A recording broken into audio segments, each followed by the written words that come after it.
We're going to get started. Thank you all for attending, both in person and online. This is the third event of Disability Equity Week. Today's presentation will be on social media accessibility training. The presenters will be Tuan Madison. He's the GA of the Access Technology Center. And then Ty Davenport will be assisting. She will be the upcoming GA, as Tuan is sadly leaving us in December. So they're going to be doing a presentation about how to make your social media accessible. After the presentation, there will be a question and answer portion. So if you're on the Zoom call, feel free to just leave your microphone muted. But if you have any questions, put them in the chat, and Ty will read them once we get to that portion. And then there also will be a survey in person. I have a QR code that y'all can scan to fill out, and we'll post the link in the chat, as well as we do have physical copies if you'd rather do that. And then finally, we also have some Delta Alpha Pi flyers. I know if you're at the event on Monday, some members from the club were there and wanted us to share those flyers. So if you'd like to take one, feel free. And without further ado, we'll let them get started. Oh, look at that. Thank you, Austin. This is new. I have only done one other presentation like this, so I'm excited and nervous and just kind of a little not sure how this is going to work, but I'm super excited for it. Like Austin said, I'm Tuan Madison. I'm the graduate assistant for the Access Technology Center. This may possibly be my very last presentation or training that I do. I graduate in a month, so this is exciting. And over here, Ty's going to be our moderator. She is one of my graduate student workers, and she's going to fill in my shoes once I head out. So this is kind of her learning the ropes so she can take over one day. So thank you, everybody, for coming in, whether you're in person or in Zoom. We're super excited to have you. Hopefully, this is engaging. You learn something. Maybe you teach me something. We're looking forward to the chat at the end. Ask any sorts of questions. Hopefully, I can answer those. But let's get started. Let's see if I can top Dr. Wooden's performance yesterday, the Alpha Delta Pi students' performance on Monday. So we're talking about social media accessibility today, which I think is super important because most of our time is spent on social media. So whether you're someone who's using it or someone who's creating content for it, it's super important to know why you need to be making things accessible and how to make them accessible. So first of all is, what is accessibility? I'm going to say that probably 40,000 times in the next hour. So you at least need to know what it means. One of the simplest definitions is that it's the degree to which a product, service, device, or an environment is available to as many people as possible. And that's including people with disabilities. And I say that because a lot of times when we talk about accessibility, especially with what we do at the DRC and the ATC, we're always working primarily with people with disabilities. But the term accessibility does not only fit for that one group of people. It is super important to remember that accessibility means access for all. And the best way to explain that is typically accessibility is beneficial to people with three types of disabilities. So this is that part that we don't always think about. One is a permanent disability. So that's what our office works a lot with. Someone who's blind, low vision, someone who's deaf, hard of hearing, maybe has a learning disability, a cognitive disability, a health or a sensory disorder. But then there's something temporary, which we occasionally deal with. So maybe a ramp being beneficial for someone who broke their leg and is now using a wheelchair. Maybe that's someone who has an ear infection and suddenly can't hear. And then you have things that are situational disabilities. So think about maybe you're in an area where sound is probably not the best option. So maybe you don't want to play a video in the library. Maybe you're out in the sun and something's super bright, so it's harder to see your screen. So there are three different types of disabilities. Accessibility means access for all of those folks, no matter what category you're in. So the current state of social media and accessibility is this. Most commonly used social media platforms are not accessible, or they contain a whole lot of accessibility errors, which is a problem if you think about it, huh? Because why? They're big old companies. There's a lot of things happening with them. They've got all of these people working for them, but generally they don't even have an accessibility team. So a couple of really cool facts that I found. One, 41% of videos are incomprehensible without sounds or captions. Think about how many videos you look at in a day when you're just scrolling through and you don't actually turn the sound on. Why do you need the sound? You can understand it without the sound, right? But if someone has a disability, they may not be able to decipher what's going on. Maybe they can't visually see it. And then, well, what's the point of the video? Why even have it? And 80% of people who use captions aren't deaf or hard of hearing. I know personally, when I'm scrolling through social media, I normally don't turn the sound on for a video. I normally just use the captions to read what's going on. So once again, it's that concept that though we're talking about folks with disabilities today, making things accessible and all of those accessibility features is going to help anyone and everyone. Most of the people that are using the accessibility features don't even have a disability. So something to think about as we work through this. So common social media accessibility barriers. These are the barriers that you're probably going to see across the board, no matter what platform you're on. One, images don't have alternative text. So that means well, let me not spoil it. We'll get into it later. Videos don't have captions. That's a pretty self-explanatory, a little more common one.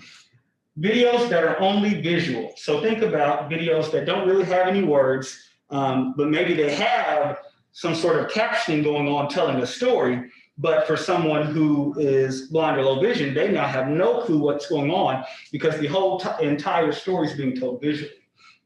And then there are additions of features that are not accessible. So these social media platforms are coming up with these really cool ideas, and then they're not actually accessible. So my example here of a feature that's not accessible is that over the summer, Twitter came out with this really cool feature called audio tweets.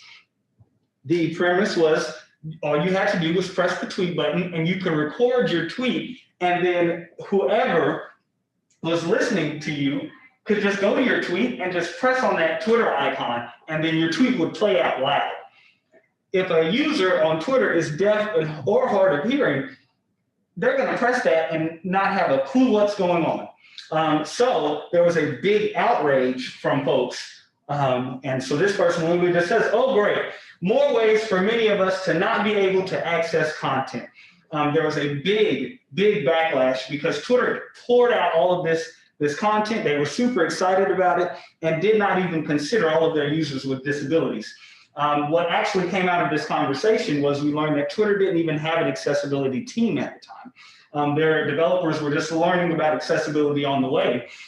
So as people were bringing this up on Twitter, the Twitter help team was just going, yeah, we don't have the folks to handle that, but we didn't even think about it. Thanks for bringing it up. So that's one of the biggest issues is we're just bringing these things out and rolling them out, and no one's even considering people with disabilities. And so we're kind of making those folks, a very large population of people, an afterthought when it comes up to social media.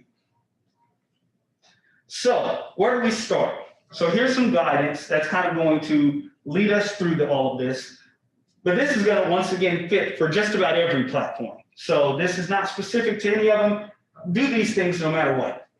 One, post across various platforms. As we're going to discuss today, every social media platform has a varying level of accessibility. Some have features that others don't. So your best bet to make sure that you reach a wide range of audience and a lot of users is to post across multiple social media platforms. Most content creators try and do that anyways, but put the same content on multiple platforms. One, choose social media platforms that best support accessibility. So if you know that Twitter has these really cool audio tweets, but there's no sort of captions for those, maybe don't use that feature. Steer clear of those features if you know they're inaccessible. Hashtags. Don't overuse hashtags. Use them at the end of your posts. And you want to use camel casing. So let's talk about camel casing. I've got an image here. The image reads, it's an actual tweet from someone. PSA, Black Lives Matter is pronounced by a screen reader software something like Black Live Smatter. Black Lives Matter is announced as you might expect, Black Lives Matter. So camel casing is literally just capitalizing the first letter of every word in a hashtag. And one, it's really beneficial for someone who has a learning some sort of print reading disability, so they can decipher those words. But for someone that may be blind that uses a screen reader, that screen reader actually can better understand and decipher those individual words if you're camel casing. Memes, use appropriate contrast. We're going to look at that a little bit later. Don't lay text over images. So don't get a real pretty picture and then put all of your words on it. And we'll see why that can be an issue too. Learn how to make your content as accessible as possible and follow through with it. So if you're here in this event today, you're trying to learn. But I am no guru by any means. There are people that are much smarter than me at this. So you want to keep reaching out, keep looking for stuff. Google is your friend in this case. Look up how to make your content accessible and then actually do it. I'm going to teach you some tips today, but you've got to put in the work. Accessibility takes a little extra time. It doesn't take a lot of extra hours. It maybe takes an extra minute. And your people consuming your content are going to be very grateful that you did it. So where do we start? The simplest place to start is one of the features that we're going to see across most platforms, and that's alternative text. So alternative text provides a description of your photos for someone with a visual impairment who may be using a screen reader. So think about how many pictures we post. Most things I post on social media are pictures. I post way more pictures than I do words. All of my words, I do enough talking for all of that. So you want to add alternative text to your pictures so that someone maybe using a screen reader will be able to understand what is actually happening there. In some instances, adding alternative text to a picture really is helpful when situationally someone doesn't have really good Wi-Fi access. They can sometimes be able to read that alt text and understand what the picture is while they're waiting for it to download and upload on their screens. But there are some rules with alt text. Be concise. It doesn't need to be a paragraph. If you can't explain it shortly, then maybe there's too much going on. Don't describe every detail. What's the main takeaway? So if you post a picture, you don't have to say, it was me in a red top, I was outside, the sun's shining on me, I was turned a little to the right. You don't have to do all that. Just what do you want people to get out of your picture? And then avoid redundancies. So if the info is in the body of your post, you don't need to add alt text. A screen reader is literally going to read your caption and then that alt text 2 times. That's too much. I don't even want to do that. That's too much reading. So if you're going to put it in your caption, just put image description and then your caption so someone knows, okay, you're giving me an image description here. But just the same way, if you put alt text in your post, there's no need for you to go image description and then put it all in your caption too. You don't need it twice. Sometimes twice is nice, but it's not this time. So Facebook, these are the steps to adding alt text on Facebook. Actually really simple. Upload your photo and select that 3-dot option up there. And then select edit alt text at the bottom of your list. All you got to do then is add your alt text and select done. It's going to automatically save it and it's not going to go anywhere. If you upload multiple pictures at a time, it'll let you add all of those alt text at once. Super quick, super easy. It's in there forever. People are going to know what's happening in your picture. So that's Facebook. Twitter, also pretty simple, but here's the key with Twitter. Once again, we love Twitter. I'm not saying I don't love Twitter. And it may sound like I'm jumping on Twitter, but I'm not. But Twitter's accessibility features are not automatically turned on. So you have to go in and actually turn on the accessibility features if you want to add them. So you're going to have to go in there and go to accessibility. You're going to have to find compose image descriptions, and then you're going to have to click it on. And then once you click it on, now you can add alt text. So you'll upload your pictures. And then once again, you're gonna see a little icon at the bottom. At least it's not just 3 dots where you're guessing what's going on. It's gonna say Alt. So you're gonna know, okay, that's where I add alt text. You click on that, and then it's just gonna drop down and give you a little area to add your alt text. Boom, done, same thing, it's saved. You don't have to do it again. You don't have to worry about it. Instagram. So Instagrams, you don't have to automatically turn on, but it's kind of hidden. So you're gonna upload your image, and then it's gonna give you, that whole page where you tag your friends and you make a caption. And if you hang in there and you get all the way to the bottom, you're gonna see something that says Advanced Settings. Click on that, and then you're gonna go all the way down once again. You're gonna see Accessibility. Select Write Alt Text, and then you're gonna add your alt text. And you see, mine is only about 2 sentences. There's a picture, and that picture, if you can't see, it actually says, are you using alt text? And then there's a hashtag, accessibility matters. So my alt text literally says, question, are you using alt text? And the hashtag accessibility matters directly underneath it. That is it. That is all I wanted people to get from that picture. I didn't have to tell them that it was maroon text on a white background and I had a maroon border. Now in one of those, I did put the Missouri State logos in the bottom because I did want them to know I was representing Missouri State with that post. So if there's a logo in there and you want them to know that, add it. But super easy. They're very simple to add. They are just a little hidden. They're not out in the open. The next big thing to look at, let's keep on rolling, is captions. Very important.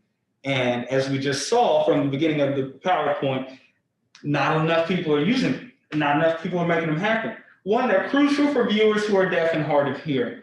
They can't understand what's going on if you don't have them.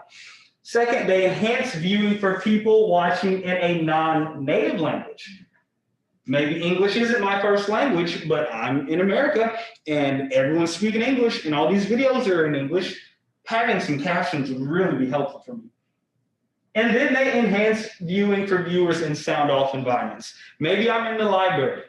Maybe I'm a parent and I'm trying to watch all of my course videos because I'm also in school, but it's 12 o'clock at night and my kids are asleep and I don't want to play these loud lectures in the middle of the night. Captions would be really helpful. One thing I want to note is you see this icon, and this is the closed caption icon. There's 2 things to differentiate here. There are closed captions and there are open captions. Closed captions are what we normally see on like YouTube. That means you can turn on those captions or you can close them if you want. You can choose if you want them or not. Open captions are embedded in your video. When we're talking about Facebook, kind of sort of, but especially Twitter and Instagram, you are going to see more open captions where it's not an option to automatically generate captions or they won't put them on there. You're normally going to have to add those captions in on your own when you create your video and then upload it to a platform. So basically what it's saying is there's no option. They're always going to be there no matter what. Most people say they prefer open captions because they don't have to try and find, well, where's those settings to get to the captions, to turn them on, and then I got to make sure they're in the right language. If you've got open captions, they're always there, ready to go, no matter what. Facebook gives you 3 options when you upload a video, which is super nice. One, you can auto-generate captions. So they'll do them for you if you want. Now, here's the thing. You might want to go check those captions. Make sure that they're right. Speaking of captions, can I just say thank you to the QTS folks for doing all of our captioning. If anyone needs captions, we have that for this video, so just turn them on. We've got closed captions. But we can auto-generate captions here, but you should go back and check those. The second option is you can write your own captions. So if you want to go through that video, maybe it's short enough, and add all of the captions yourself, go for it.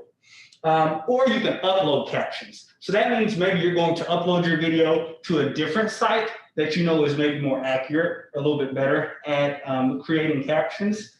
And then they're going to create those captions for you. They're going to put it in a, an SRT code or file, and then you're just going to upload those captions and add them to your video.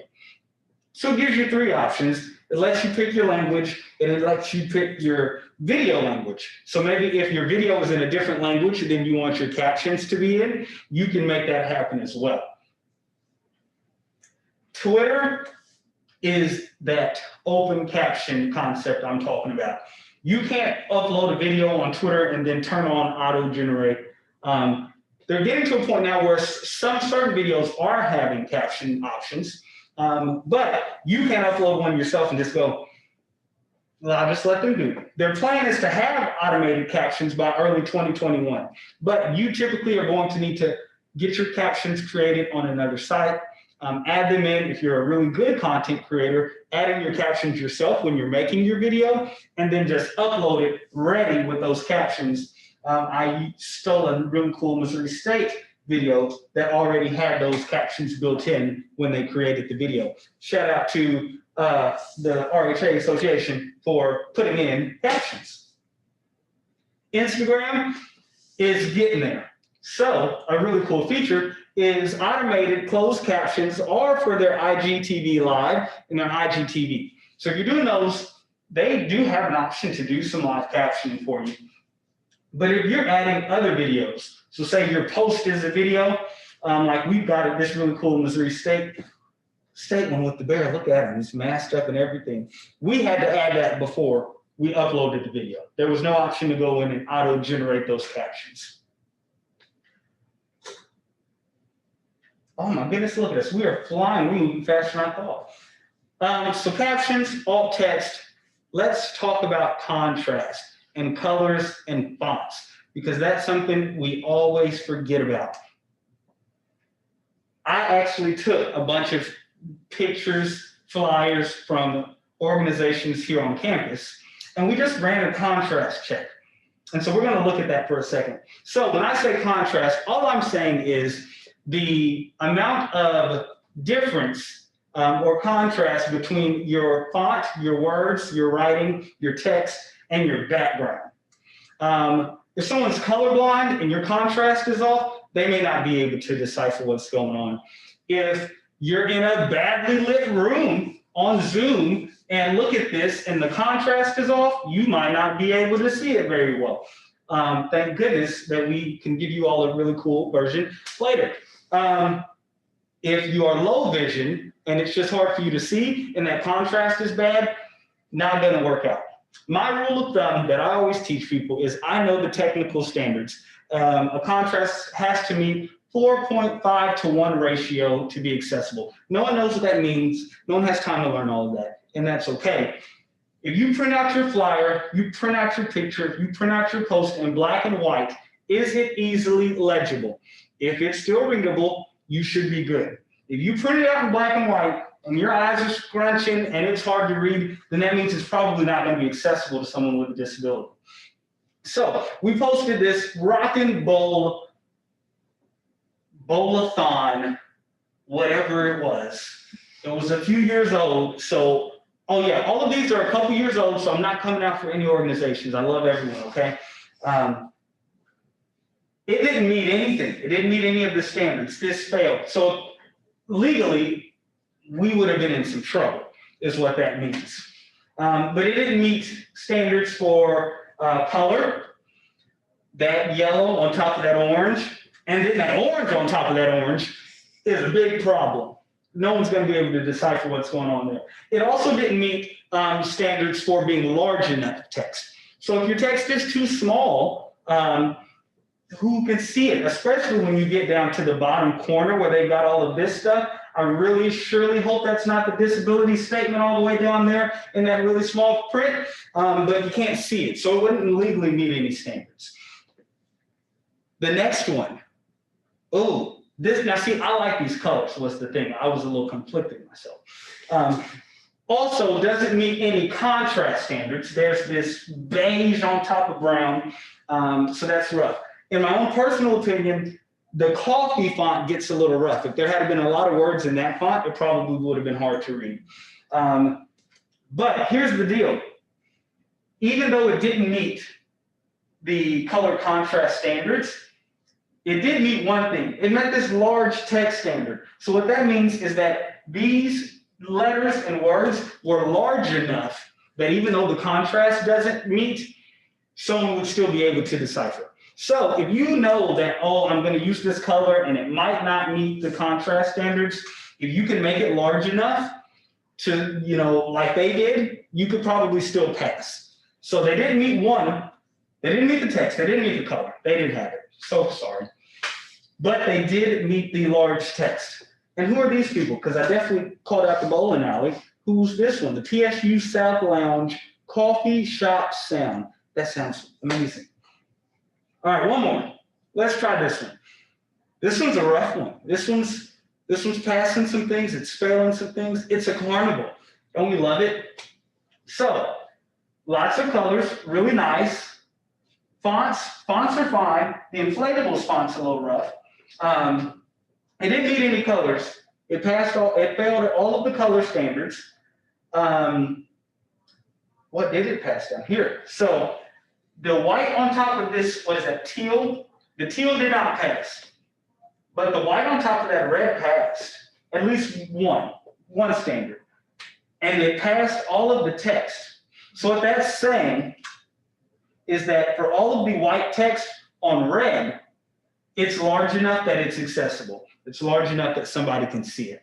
So I just wanted to throw in a couple of real actual examples that floated around our campus at one point to go, ooh, are the things we're making accessible? Austin was awesome and made sure he sent all of his Disability Equity Week flyers over to me to go, hey, are these accessible first? And then another consideration, where I'm moving, I thought I was moving fast, but I had a lot to tell you guys, is audio descriptions. So these are descriptive language that denotes the important sights and sounds that are not spoken. So this is not necessarily captions. It's not necessarily alt text. So think of if you're watching a fighting scene in an action movie, there's no words being said, right? But there's a whole lot of information to take in. I just got knocked out. Ty just hit me in my throat. A lot of things just happened, but I am blind, so I have no clue.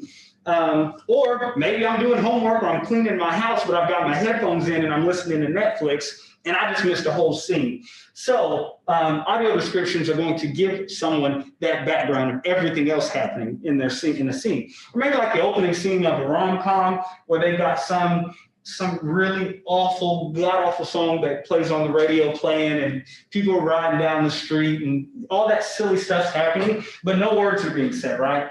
But there is a lot of context happening that if you don't know that, you're not going to understand any of the setup to the movie. So audio descriptions to give you that. I always tell people, go on Netflix, put some headphones on, find a good show, and then turn on the audio descriptions and get that experience and see what it's like. I normally do it when I'm like washing dishes or something. But there are multiple options for providing audio descriptions.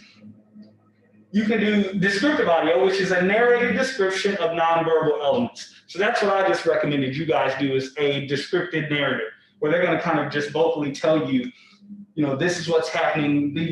Birds are flying over the beach, whatever. The second would be a descriptive transcript. So think of a script. If you were ever in any sort of class where you had to read a script, there's normally words that you're going to say, and then in parentheses, they're giving you some context. So-and-so is then going to slap you. That's that descriptive transcript where it's just all written out, but it's giving you that extra context, not just the words being said. And then a live described video. I'm a good example. Maybe I wasn't a good example. We'll see when I get my surveys of being a live described video. So as I'm talking through all of this stuff, I'm trying to explain my pictures that are on this PowerPoint. I always say, for some of these logos, I don't always sit and explain those logos to you because they're not necessarily adding to my presentation. But on those slides where I have tweets or other sorts of posts, I describe to you what's on those pictures because those give you all a lot of context to this presentation and they add to it.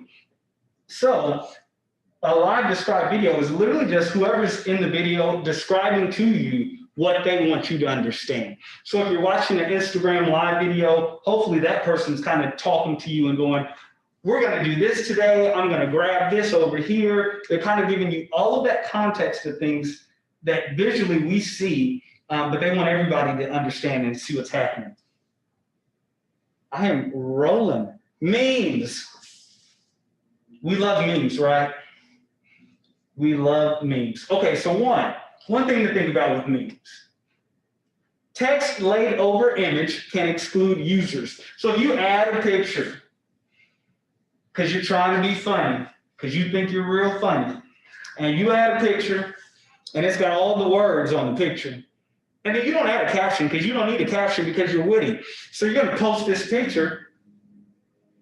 Ooh, well, I'm blind. My vision's not well. Me personally, I just took my contacts out, so it's all over with. I don't know what this picture is. I don't know what it is. I don't know what's important. And you didn't give me a caption. So what am I doing with this? This is useless to me, and you're not that funny. You just gave me something inaccessible. Second, depending on the background, an image text can be challenging to read. So I just talked about color and contrast and how that can be hard. Well, imagine if you have something that's a funky, wonky color. It's a weird text with a lot of words, and then you slap that on top of a bookshelf case picture. Now you got 20,000 things you're trying to decipher. You've made it that much harder for anyone to actually read the text. So if you can, please try and put text on a plain background. It can be a colored background, as long as it meets contrast standards, but a plain background. Don't lay it on top of the text. And be careful. I said avoid. I don't want you to avoid however you say it. If you say gifs or if you say gifs, whatever, I don't judge. But you don't have to avoid them. Some places, some sites are actually getting really good at allowing alt text, so you can give a description of what it is. But use them sparingly. Be careful with them. Some platforms, like I said, they're starting to let you do alt text. A university tried this experiment where they tried to do audio descriptions for the GIFs. Well, they realized people said, well, I don't watch the GIFs to hear it. I just want to see something happen. So if you can just tell me what it is, that'll be awesome. And also I had a little bad intentions when I threw this picture in there, because a lot of people get on social media, or we start talking about accessibility, and they go, well, I've been doing it this way for all these years, and it's been fine. Look at me now. I'm still here, been going strong. But this old dog, he said, I can learn new tricks. He's excited about it. He's showing it off. Old dogs can learn new tricks. I don't know who told you you can't learn a new trick. It sounds like you might just not want to learn a new trick. But old dogs can learn new tricks, and that's what this picture is. So if no one got my live audio description there, it's a dog reading a book in a library, and the caption on the meme says, old dog, new tricks. So for everybody here, I'm not calling y'all dogs, but you can learn new tricks, all right? Good deal. Cool. Oh my gosh, this is the fun part. And I'm sure you got a lot of questions. If you don't got a lot of questions, I've assumed I've done a good job. And I'm not so sure I did. So Ty is my moderator. She's the coolest person ever. And she was supposed to do this whole presentation today. But for someone who's a graduate assistant in technology, I didn't save the presentation. And so it deleted on me. So she got to cop out and be the moderator today. All right, Ty, what do we got? Anything? No questions. No questions? I did that good of a job. I love it. Oh. Uh-oh. You did an excellent job. And Can I get a copy of the presentation? yes, you all can absolutely get a copy of this presentation. Austin has been so smart enough to record this presentation. So if you want to hear me talk again, you can get that. But I will also have a accessible PDF version that I would be happy to give out to anyone. If you just want to shoot us an email at the atc@missouristate.edu, I'll give you a fully accessible one. I'll make sure there's alt text and extra notes, little transcript, and we'll be glad to do that. Or you should use Austin's version though, because it's going to be captioned. You're going to get to hear my voice, and it will be lovely. But yes, we do have this for you. Ty's going to post a survey link in this chat for you all.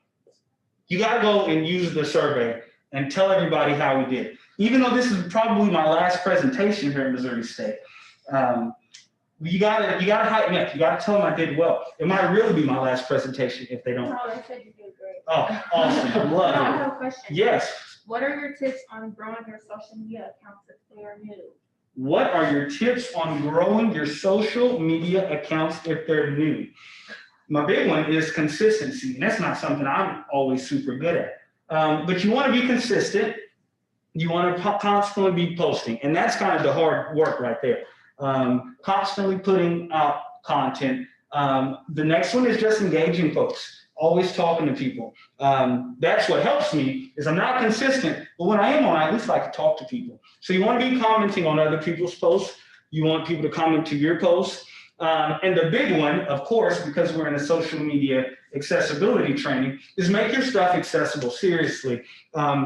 I talk to a lot of students that go, well, if something's not accessible, I'm not going to use it. That same mindset applies with social media. If your content's not accessible, why in the world would I engage with you? Why would I follow you? Why would I like your pictures? You obviously don't care about me. So I think it's super important that you're making your post accessible. I think that's going to really help you. What else you got, Ty? That's it for now. Oh my goodness. No, wait. How much content on social media is accessible to those with disabilities? How much content is accessible to those with disabilities? I did some research this morning, actually, while I was putting together the last few bits of this that I lost. And it said that about 56 or so % of people with disabilities said the content I use on social media is accessible.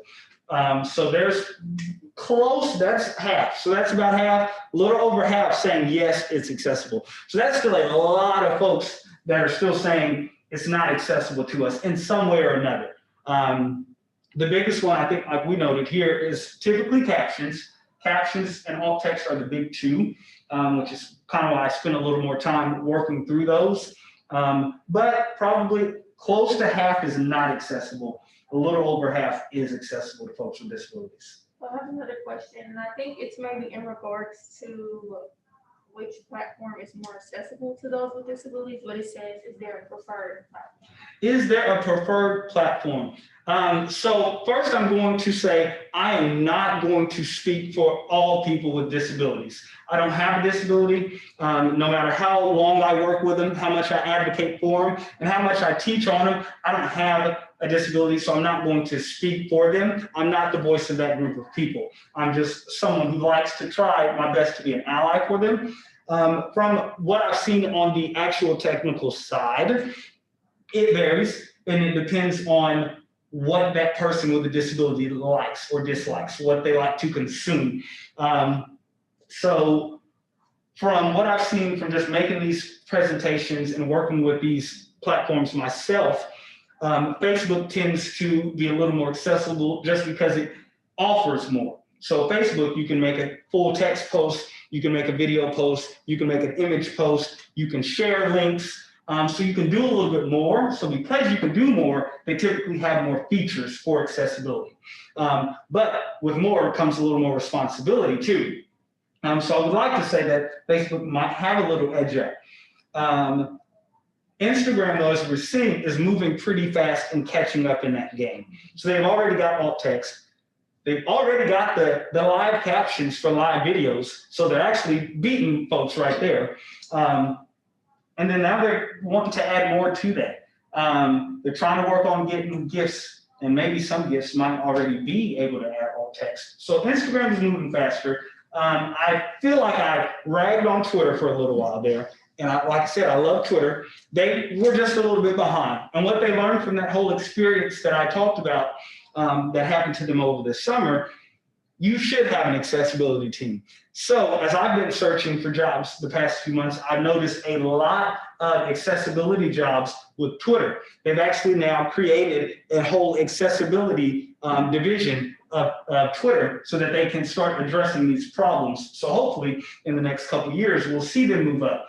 So I think it definitely depends on the person with a disability, whether it be temporary, permanent, or situational, and what they prefer and what they like to consume. That's it. Awesome, look at us. What's the- You sent them the link, you saw, oh, you need to go to one of those. In Google Chrome. This Mhm. or No, Google Chrome, that's Chrome. There you go, up top. right here? Yes, and then if you use one of these, just copy and paste it. And put it in the chat. Yep.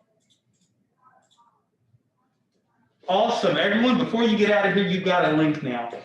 I got out on good time. I talk really fast, which is not super accessible, so I'm so sorry. I'm working on it. Austin, we've got some things happening tomorrow. What's going on? Okay, so listen, before everybody goes, and thank you again. This might be my last presentation here, so I'm really excited and thankful for all of you for coming and tuning in. And if you get a chance, please make sure you thank Austin Carter, our graduate assistant for the DRC. He has put this whole week together. I just show up where he tells me to show up, but he's put a lot of work into this pre-pandemic and then still came back after all of that and still made it happen. So send him a text, shoot him something in the chat, come see him at the DRC, tell him thank you. But tomorrow, we got adaptive archery at the Foster Recreation Center at 9 to 11, court number 2. Adaptive archery, we've partnered with the rec team to make this happen. That's super exciting. We hope to see you there. And then we've got 2 events tomorrow. We've also got our Bear Power lunch. So we're going to be meeting with the awesome students of our Bear Power program here at Missouri State. We're going to meet via Zoom though, because we're trying to be safe around here. So we got a Zoom link. Make sure you can check us out. You can go to any of our social media accounts, but you can also go directly to missourustate.edu/disability. And we've got this whole itinerary with all of the Zoom links and all that fun stuff. So we've got adaptive archery tomorrow and Bear Power. And then on Friday, of course, we've got a roundtable discussion with students with disabilities. So we're going to bring some of our awesome students on campus into one room to just sit and have an open, honest discussion about their experiences here at Missouri State. So if you guys have any other questions for me, I'll stick around. You can send us something in the chat. We've left my contact information, so you can email us or give us a call. But thank you guys. Thank everyone. Have a great rest of your week. No, stop sharing or